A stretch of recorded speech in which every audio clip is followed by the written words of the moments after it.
அனைத்து கொப்பரை உற்பத்தி விவசாயிகள் மற்றும் கொப்பரை வியாபாரிகளுக்கு வணக்கம்ங்க. நம்ம திண்டுக்கல் மாவட்டத்தில் இருக்கிற பழனி ஒழுங்குமுறை விற்பனை கூடத்துலைங்க கொப்பரை ஏலம் பார்த்தீங்கன்னா வாரம் வியாழக்கிழமை அன்னைக்கு நடக்குதுங்க. இந்த வாரங்க அதாவது 14/8/2025 நடந்த கொப்பரை ஏலத்தில் பார்த்தீங்கன்னா மொத்தம் 7 விவசாயிகள்ங்க 426 கிலோ கொப்பரையை கொண்டு வந்திருந்தாங்க. 5 வியாபாரிகள்ங்க 91,520 ரூபாய்க்கு கொண்டு வந்த கொப்பரையை கொள்முதல் பண்ணியிருக்காங்க. கொப்பரை தரத்துக்கு ஏற்ற மாதிரி பார்த்தீங்கன்னா 1 கிலோ குறைந்தபட்சமாக 185 ரூபாயில் இருந்துங்க, அதிகபட்சமாக 1 கிலோ 215 ரூபாய் வரைக்கும் மறைமுக ஏலத்தில் கொள்முதலாக இருக்குதுங்க.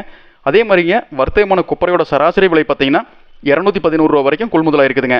இந்த அரசு ஒழுங்குமுறை விற்பனை கூடம் எங்கே இருக்குதுன்னாங்க, நம்ம பழனியில் பழைய ஆர்டிஓ ஆஃபீஸ் இருக்குங்க, அதுக்கு பக்கத்தில் தான் செயல்பட்டு இருக்குதுங்க. இந்த தகவலை உங்களை சுற்றி இருக்கிற அத்தனை விவசாயிகளுக்கும் வியாபாரிகளுக்கும் ஷேர் பண்ணுங்கள். அப்போ தான் அவங்களுக்கு நம்ம பகுதியில் இப்படி ஒரு கொப்பரை ஏலம் நடக்குது அப்படிங்கிறத தெரிஞ்சுக்கிட்டு இங்கே கொண்டு வந்து கொப்பரையை விற்க வருவாங்க. மேலும்ங்க இப்போ உங்கள் பகுதியில் இப்போ விற்பனையாகிற கொப்பரை விலை உங்களுக்கு போதுமானதாக இருக்குதா, இல்லை இதுக்கு மேலே என்ன விலைக்கு விற்றா உங்களுக்கு கட்டுப்படியாகும் அப்படிங்கிற உங்கள் கருத்துக்களை கீழே கமெண்ட் பண்ணுங்கள். நன்றி, வணக்கம்.